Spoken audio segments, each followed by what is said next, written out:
হয়েছে। মা, আজকে না আমার শরীরটা বেশ দুর্বল লাগছে, মাথাটাও খুবই ধরেছে। আজকে না আমি বোধহয় কোনো কাজই করতে পারবো না। আমি কি করবো? তোর মাথা ব্যথা করলে যা গিয়ে তাড়াতাড়ি উঠান ঝাড়ু দে, আর একদম আমাকে শরীর খারাপের অজুহাত দিবি না।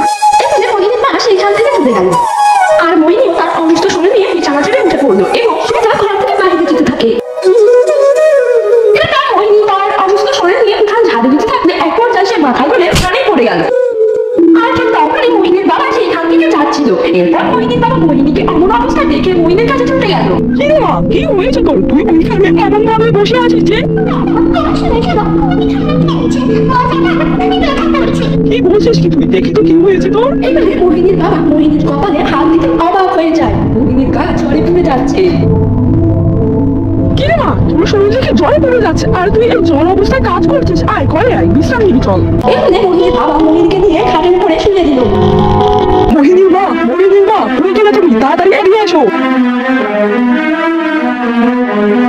কি হয়েছে তোমার? আমার ছাদের মধ্যে চেঁচাচ্ছ কেন? চাচাগুলো কি করবো? মেয়েটার গা জ্বরে পুড়ে যাচ্ছে আর তুমি মেয়েটাকে দিয়ে সকাল সকাল কাজ করাচ্ছ। মেয়েটা শরীরটা সত্যি সত্যি খারাপ করেছে। এর সাথে বাবা যাওয়ার পরে ওকে কাজ করানো উচিত ছিল। মেয়েটার জন্য এখন ওর বাবা আমার সাথে রাগারাগি করছে। আজকে ওই মেয়েটা একটা পরিশ্রমে দিতেই হবে, আর দেওয়া যাচ্ছে না। কি বলছো তুমি? দেখেছো সকালবেলা মেয়েটাকে দেখে আমার মনে হয়েছিল, তখন ওকে একটু বিশ্রাম দিতে বললাম, কিন্তু ও আমাকে না করে ঘরে কাজ করতে চলে গেল। আচ্ছা তুমি এক কাজে রাখো, আমার কাজের উপর দেরি হচ্ছে, আমি ওকে কিছু খাইয়ে ডাক্তারের কাছে নিয়ে যাচ্ছি। আচ্ছা আচ্ছা, তুমি ওকে কিছু খাইয়ে ডাক্তারের কাছে নিয়ে গেও, আমি এখন কাজে যাচ্ছি, এমনিতেই অনেকটা দেরি হয়ে গেছে। এবারে মোহিনীর বাবা সেখান থেকে নিজের কাজে চলে গেল। এবার মোহিনীর বাবা সেখান থেকে চলে গেলে মোহিনীর মা মোহিনীর কাছে গিয়ে মোহিনীকে ডাকতে থাকে।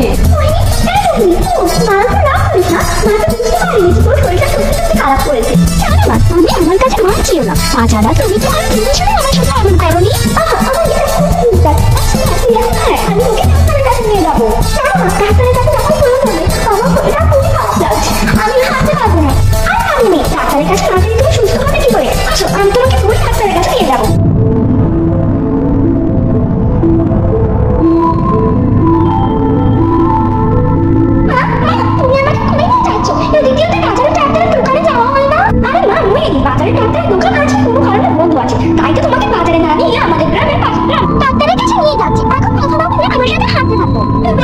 মোহিনী আর কোনো কথা বললো না।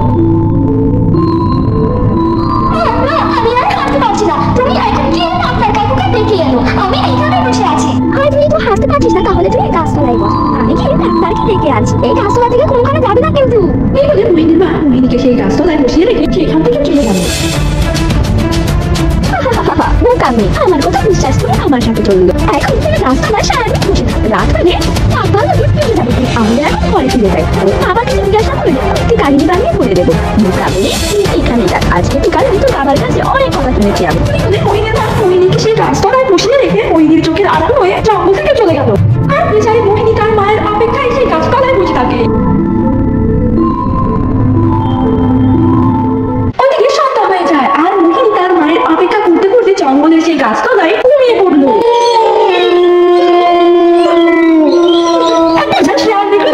মোহিনীর ঘুম ভেঙে গেল এবং সেই ঘুম থেকে উঠে তার চারিপাশে এমন অন্ধকার দেখে ভীষণ ঘাবড়ে যায়।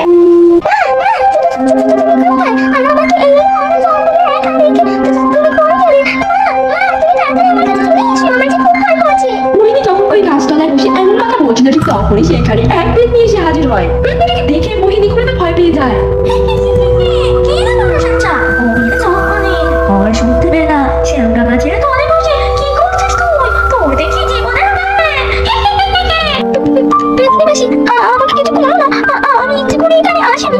এখানে তো আমার মা আমাকে বসিয়ে রেখে দিয়েছি, আমার ছেড়ে দাও তুমি, আমার কোনো ক্ষতি হলো না।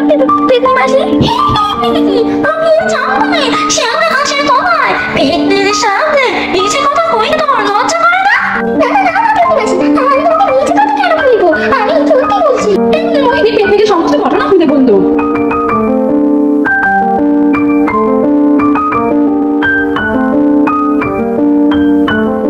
এরপর পেতনি মোহিনীর মুখে সবটা শুনে মোহিনীর কপালে হাত দিয়ে দেখতে পেল সত্যি মোহিনীর গা জ্বরে পুড়ে যাচ্ছে, যেটা দেখে পেতনিও অবাক হয়ে মোহিনীকে বলল, তোর গা থেকে সত্যি জ্বরে পড়ে যাচ্ছে, তোর মাথা দেখছি তোমার সাথে সব মায়ের মতো ব্যবহার করে। আরে না না মাসি, আমার মা প্রথম থেকে এমনটা ছিল না, আমার মা আগে আমার খুব যত্ন নিত, কিন্তু এই 2-3 দিন ধরে আমার মা আমার সাথে এমন ব্যবহার করছে। আচ্ছা তা যাই হোক, আমি কিছু একটা করছি। পেতনি তার হাতটা আগে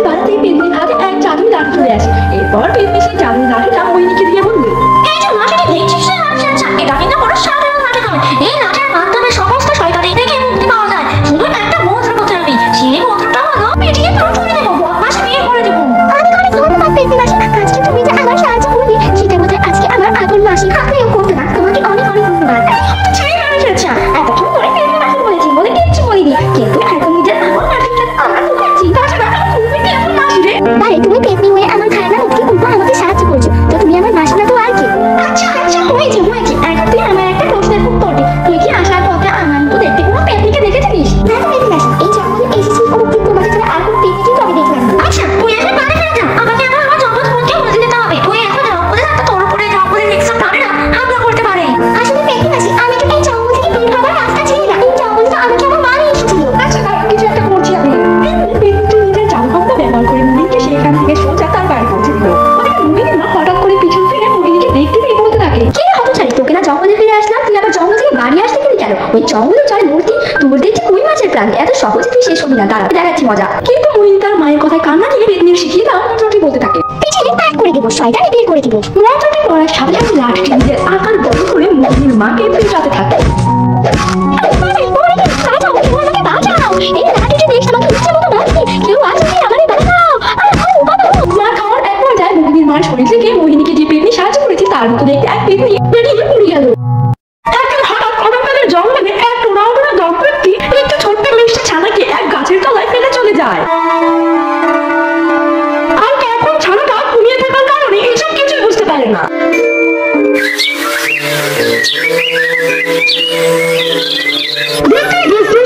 রাত হয়ে যায়, ছোট্ট ছানাটা ঘুমে তখন ভেঙে যায়। এরপর ছানাটা যখন নিজেকে জঙ্গলে আবিষ্কার করে এবং তার কাছে তার মা বাবা নেই, তখনই সে কান্না করতে থাকে। আর কান্নার শব্দ পুরো জঙ্গলে ছড়িয়ে যায়। ওদিকে সেই ছোট্ট ছানাটার কান্নার শব্দ জঙ্গলের এক গাছের ডালে বসে থাকা এক ডাইনি পাখির কানে উঠে এলো। এরপর কান্নার শব্দতে তৎক্ষণাৎ সেই ডাইনি পাখিটা কান্নার শব্দকে অনুসরণ করে যেতে থাকে। কিছুক্ষণের মধ্যে ডাইনি পাখিটা সেই ছোট্ট ছানাটার কাছে চলে আসে। ডাইনি পাখিটা ছোট্ট ছানাটাকে দেখে খুবই খুশি হলো, আর তখন সে খুশি হয়ে মনে মনে ভাবলো,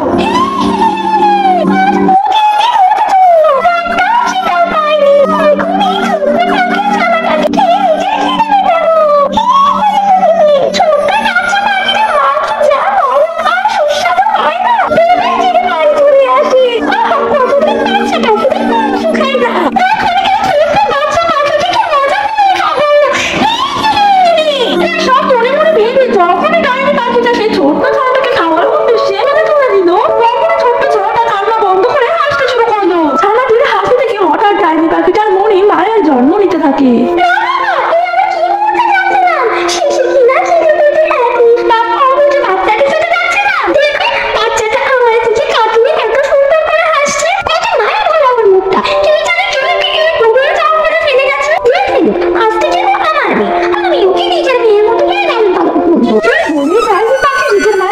ব্যবহার করে ওইখান থেকে সোজা নিজের ঘরে চলে গেল। তারপর থেকে ডাইনি পাখিটা ছোট্ট ছানাটাকে নিজের ছানার মতো লালন পালন করতে থাকে।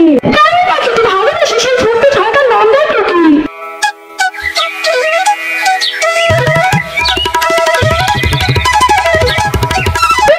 অনেকগুলো মাস পার হয়ে গেল, ছোট্ট টুকিও একদম ছোট হয়ে গেছে।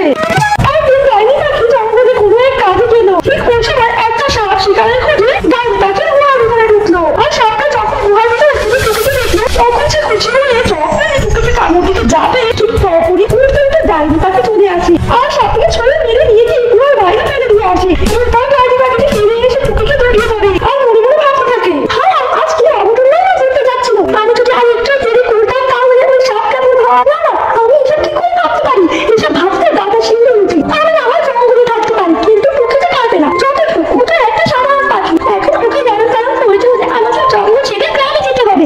এখন এটাই করতে হবে, জঙ্গল ছেড়ে গ্রামে যেতে হবে। এসব মনে মনে ভেবে ডাইনি পাখিটা টুকিকে নিয়ে এগোয়া ছেড়ে চলে গেল। আর তারপরে থেকে ডাইনি পাখিটি সাধারণ পাখির রূপে টুকিকে নিয়ে একসাথে গ্রামে বসবাস করতে থাকে। ডাইনি পাখি ও টুকি প্রকৃতির গ্রামে যাওয়ার কিছুদিনের মধ্যে ডাইনি পাখি টুকিকে ওই গ্রামের এক স্কুলে ভর্তি করে দেয়। আর টুকিও খুশি খুশি ওই স্কুলে ভর্তি হয়ে পড়াশোনা করতে থাকে। গ্রামের পাশেই একটা জঙ্গল ছিল, ওই জঙ্গলে থাকতো এক ভয়ানক ডাইনি, যে ডাইনিটি কিনা প্রতিদিন জঙ্গল থেকে গ্রামে এসে গ্রামে ছোট ছোট বাচ্চা পাখিদেরকে ধরে খেয়ে নিত। একদিন বিকেলবেলা টুকি স্কুল থেকে এসে তার মাকে বলল, আমি এখন সুমিতার বাড়ি ফিরে যাই, ও আজকে আমাকে ওদের বাড়ি ফিরে যাওয়ার কথা বলেছে, আর আমি ওকে আসবো বলে কথা দিয়েছি। না না, এখন কোথাও যেতে হবে না, জানিস না আমাদের জঙ্গলের বর্তমান অবস্থার কথা, যদি ডাইনি মারা করে না ধরে ফেলে তখন তুই কি করবি? আমার কিচ্ছু হবে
চলে আসে।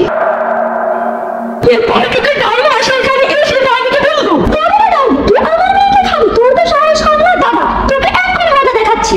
দেখ ডাইনি, আমার মা চলে এসেছে, এবার তুই দেখবি আমার মা তোকে কিভাবে শিক্ষা দেয়। মা টুকি, তুই এখন এখান থেকে দূরে সরে যা, আমি এই ডাইনিকে মজা দেখাচ্ছি।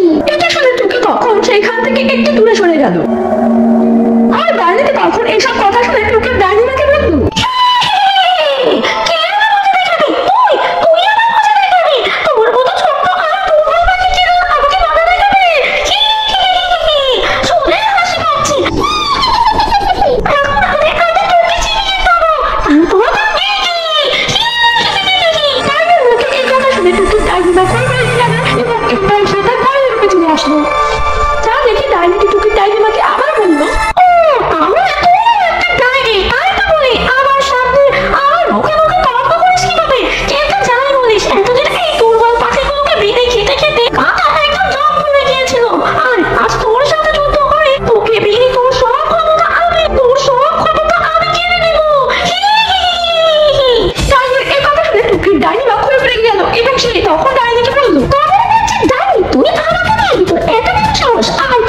দেখি কার গায়ে কত শক্তি। ডাইনিমা এটা বলতে না বলতে দুজনের মাঝে ভয়াবহ যুদ্ধ শুরু হয়ে গেল।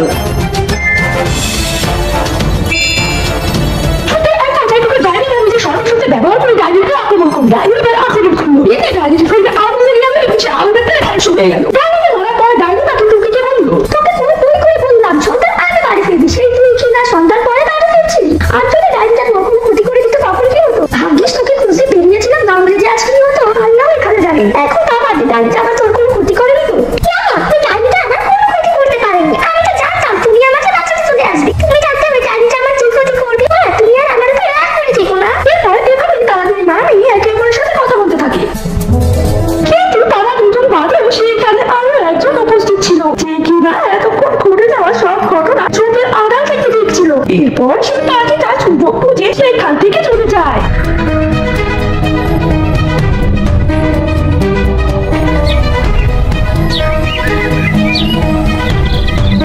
সকাল সকাল সেই পাখিটা রাজপ্রাসাদে গিয়ে গ্রামের রাজা ইগলকে কালকে রাতে তার দেখা সমস্ত ঘটনা খুলে বলল। এরপর এসব ঘটনা শুনে গ্রামের রাজা ইগল গ্রামের সমস্ত পাখিদেরকে নিয়ে পাখিদের বাড়ির পেছনে হাজির হলো। ইগল না তাদের এখানে জঙ্গলের রাজা ইগল সহ অন্যান্য পাখিদেরকে দেখিয়ে তাদেরকে প্রশ্ন করলো, কি মহারাজ, এত সকাল সকাল গ্রামের সব পাখিদেরকে নিয়ে আমার বাড়ির এখানে কি করছে? গ্রামে কি কিছু হয়েছে? সত্যি তুই কি কিছু বুঝতে পারছিস না, নাকি সব বুঝেও না বুঝার ভান করছিস? মহারাজ, আপনি এসব কি বলছেন? আমি আবার কি বুঝবো? আমি সত্যি কিছু বুঝতে পারছি না। সত্যি বুঝতে পারছো না, নাকি বুঝেও না বুঝার ভান করছো? আমি কিন্তু কালকে রাতে সব দেখেছি। তুমি কিভাবে পাখি থেকে ডাইনি হয়েছি, ওই বাচ্চা কিন্তু ডাইনিটাকে ডাইনি হয়ে কিভাবে মেরে ফেলেছি। তার মানে তুমি কালকে সবকিছু দেখে নিয়েছো? কিন্তু বিশ্বাস করো, আমি ডাইনি হলে আমি এখানে কারো ক্ষতি করার উদ্দেশ্যে আসিনি। আমি তো শুধু এখানে এসেছি নিজের মেয়েটাকে ভালোভাবে মানুষের মতো মানুষ করতে। এখন হয়তো ভাবছো আমি ডাইনি, তাহলে আমার মেয়েটাও ডাইনি। কিন্তু না, ও আসলে সাধারণ পাখি। আমি ওকে জঙ্গলে একা কুড়িয়ে পেয়েছি, কিন্তু জঙ্গলে নানান বিপদ থাকার কারণে আমি জঙ্গলে ওকে ঠিকঠাকভাবে লালন পালন করতে পারছিলাম না। তাই ওকে নিয়ে আমি গ্রামে এসেছি। এখন তোমরা চাইলেই আমাকে গ্রাম থেকে তাড়িয়ে দিতে পারো, কিন্তু আমার মেয়েটাকে তোমরা গ্রাম থেকে তাড়িয়ে দিও না। ওকে গ্রামে রেখে দাও। কিন্তু আমি যদি কালকে নিজের ডাইনিতে এসে ওই ডাইনিটাকে না মারতাম, তাহলে বোধহয় আমি আরো কয়েকদিন নিজের মেয়েটার সাথে থাকতে পারতাম। আমি যদি কালকে বুদ্ধি করে ওই ডাইনিটাকে না মেরে নিজের ডাইনিটাকে না এসে ওই সাথে পালিয়ে আসতাম, তাহলে বোধহয় ভালো হতো। এমন কথা শুনলে গ্রামের সবাই নিজেদের ভুলটা বুঝতে পারে। সত্যি তো ডাইনিটা তাদের কোনো ক্ষতি করেনি। হয়তো সব বাচ্চাকে ডাইনিকে মেরে এইটা তাদেরকে আরো বাঁচাবে। না না, তোকে আর কোথাও যেতে হবে না, তুই আজ থেকে আমাদের সাথে আমাদের এই গ্রামেই থাকবি। আমাদের মাফ করে দি, আমরা না বুঝে তোকে অনেক কথা শুনিয়েছি। ডাইনি খুব খুশি হলো।